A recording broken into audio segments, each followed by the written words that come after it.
Le démon de notre cœur s'appelle « À quoi bon ?» Ne le laisse pas prendre le pouvoir. Dans ce monde, l'homme engendre son propre univers ou l'engloutit. Alors, je ne vais pas te souhaiter une bonne année. Je te pose plutôt la question, que vas-tu apporter de bon à la nouvelle année 2022? Que lui réserves-tu, toi? Quelles graines vas-tu mettre en terre? Pour quelle récolte?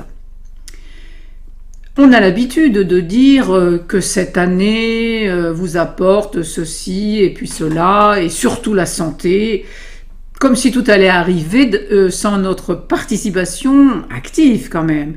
Nous voyons bien ce qu'il est advenu de la santé. C'est comme les personnes qui disent « demande à l'univers » ou « je vais demander à l'univers ». N'est-ce pas un peu puéril, comme le font les enfants quand ils écrivent la lettre au Père Noël? Mais on sait bien qui fait le Père Noël. Alors, comme je l'ai expliqué dans cette vidéo, le Père Noël est devenu le Père Fouettard de toute façon. Tout doit changer, les valeurs doivent revenir à l'endroit.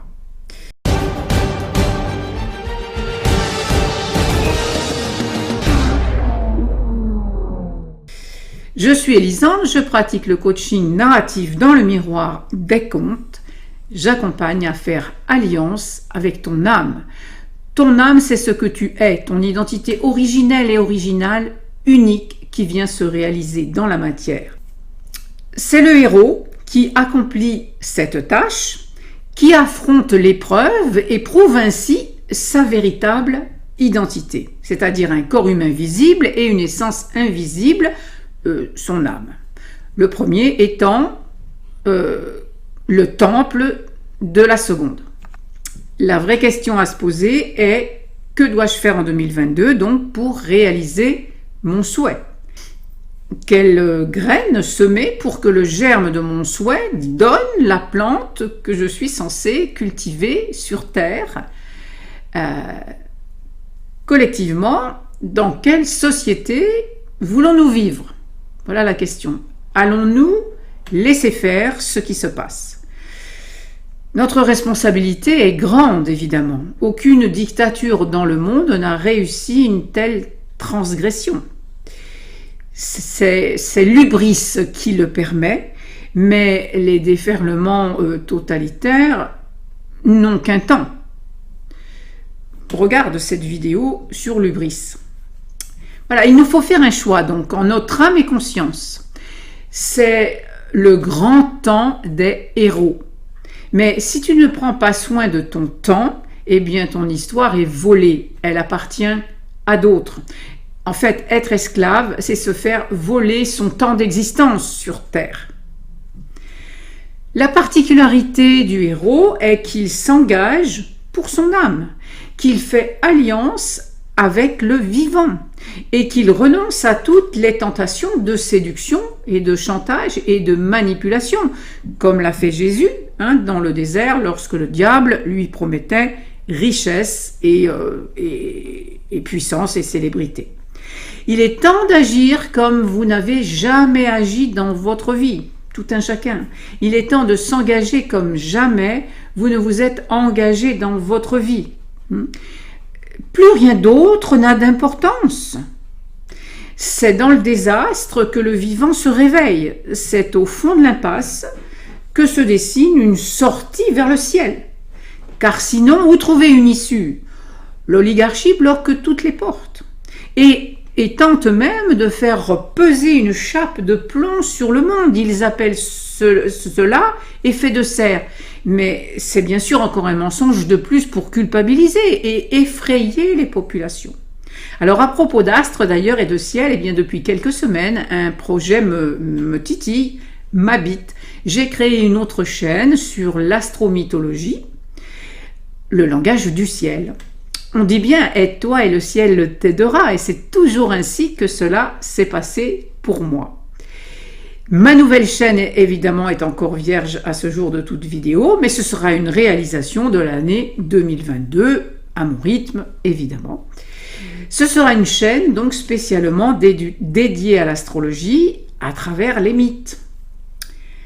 tu la découvriras peu à peu. Voilà. Et puis j'ai une nouvelle compagne aussi depuis quelques jours, une chatte que j'ai prise sous mon aile, elle qui vivait dehors et elle est atteinte du coryza. En très peu de jours, elle a déjà fait beaucoup de progrès, les vrais progrès bien sûr étant ceux du vivant. Voilà, alors un vieux monde s'éclipse et un autre naît. Nous sommes de plus en plus nombreux à être conscients de cette nécessaire évolution pour que les vœux, les souhaits se réalisent plus facilement. Pour être plus conscient, il y a 3 principes ordinaires à considérer et un principe extraordinaire. Alors, premièrement, premier principe, le miroir, c'est-à-dire que ce qui nous arrive est avant tout le reflet de nos croyances, de l'histoire qui tourne en boucle dans notre cinéma intérieur. Voilà. Deuxièmement, le principe de la causalité. Chaque cause produit un effet. Les fleurs du mal qui poussent aujourd'hui ont été des graines semées hier, évidemment. Alors, et d'ailleurs, prenons garde qu'elles ne se multiplient point. Ce que nous semons donc aujourd'hui donnera la récolte de demain. Troisième principe, l'interdépendance. Eh bien, nous sommes écologiquement, intrinsèquement liés les uns aux autres, bien sûr. Donc, prendre soin de soi, c'est prendre soin du monde, et vice-versa, évidemment. Ce troisième principe ordinaire nous emmène vers un principe extraordinaire. Bon, tu connais donc la maxime « aide-toi et le ciel t'aidera ». Voilà, ces 3 premiers principes fonctionnent à l'échelle humaine et correspondent à « aide-toi ». Mais le 4e principe correspond à « le ciel t'aidera ». Et ce principe extraordinaire, donc, eh bien, c'est le miracle. Il faut franchir le seuil du monde extraordinaire dans lequel les lois diffèrent pour que s'accomplisse le miracle. Le miracle est, si je puis dire, l'octave supérieure du miroir. Il vient d'un monde originel, derrière les apparences, dans ce que Jung a nommé l'unus mundus. L'unus mundus est cet océan primordial qui construit notre réalité objective et psychologique. Et quand on touche à ce monde, eh bien, on produit une résonance qui produit en miroir à la fois un effet psychologique et un effet psychique. Et c'est pour cela d'ailleurs que les synchronicités sont possibles. On en reparlera, mais les synchronicités, donc, ce sont elles qui ouvrent les portes du ciel. Et le paradis, d'ailleurs, pour moi, c'est cela. Nous pouvons en avoir de brefs clichés ou même vivre des moments de grâce. Et c'est le héros donc qui fait le chemin d'un monde à l'autre. Et de sa quête, il rapporte à sa communauté ce qu'il a découvert de cet autre monde. Changer le monde, eh bien, c'est trouver cette issue miraculeuse. Alors pour conclure, on va dire que beaucoup ont terminé l'année dernière, certainement dans la peur, la résignation et le cynisme ou l'espoir même. Mais l'espoir est vain, il faut l'action et la foi. Cette pseudo-crise provoquée n'a jamais rien eu de sanitaire. Nous sommes dans une étape évolutive, donc il y a un vieux monde qui s'éclipse et puis il y en a un autre qui est en train de naître. Et nous vivons les douleurs de l'accouchement du nouveau monde. Et ceux qui ne veulent pas de cet enfant à naître, évidemment, font tout pour l'empêcher de voir le jour. Pour cette raison, bien, les enfants et les jeunes sont tellement attaqués, culpabilisés, maltraités, retardés, étouffés. Et les femmes enceintes, elles sont piquées, muselées pour accoucher. Les jeunes filles sont stérilisées, les jeunes gens sont embolisés. Alors voilà, nous sommes pourtant de plus en plus nombreux à être conscients de cette nécessaire évolution. Mais nul ne sait combien de temps cette période de transition va durer, évidemment. Cela nous demandera un positionnement fort, un alignement à toute épreuve avec notre âme pour maintenir notre souveraineté. Car la véritable liberté, eh bien, c'est un état qui se gagne de l'intérieur. Lorsque nous écoutons notre cœur, nous œuvrons naturellement pour ce monde auquel nous aspirons. alors à ce moment-là, les rencontres favorables tombent du ciel. Voilà.